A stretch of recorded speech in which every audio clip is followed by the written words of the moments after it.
اعوذ باللہ من الشیطان الرجیم بسم اللہ الرحمن الرحیم رب اشرح لی صدری ویسر لی امری واحلل عقدۃ من لسانی یفقہوا قولی۔ اللہ کے راستے میں نکلنے کے فضائل۔ حضرت عبداللہ بن عمرو رضی اللہ تعالی عنہ روایت کرتے ہیں کہ ایک شخص نے پوچھا، یا رسول اللہ، سب سے افضل کون سی ہجرت ہے؟ ارشاد فرمایا، تم اپنے رب کی ناپسندیدہ چیزوں کو چھوڑ دو۔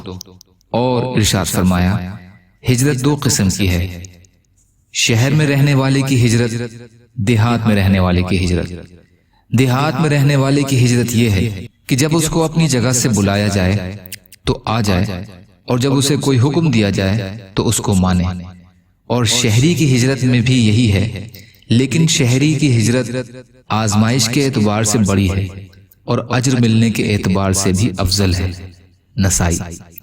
فائدہ، کیونکہ شہر میں رہنے والا باوجود کثرت مشاغل اور کثرت سامان کے سب کچھ چھوڑ کر اللہ کے راستے میں ہجرت کرتا ہے، لہٰذا اس کا اللہ کی راہ میں ہجرت کرنا بڑی آزمائش ہے، اس لیے زیادہ اجر ملنے کا ذریعہ ہے۔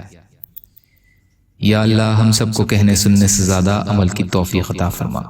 یا اللہ جو مظلوم ہیں، پریشان حال ہیں، بیمار ہیں، قرض میں ہیں، بے روزگار ہیں، محتاج ہیں، ان کی مدد فرما۔